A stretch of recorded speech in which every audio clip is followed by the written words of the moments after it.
How to change the cursor size on Windows 10 or Windows 11 easy and fast in less than 1 minute. So all what you have to do, guys, is simple. Just go down here in this search tab and search for mouse and click on mouse settings, and now all what you have to do is simple. Click here on adjust mouse and cursor size like this.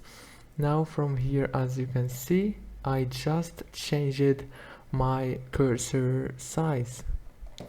Very easy and fast. As you can see, now let's make it as it was. It's actually very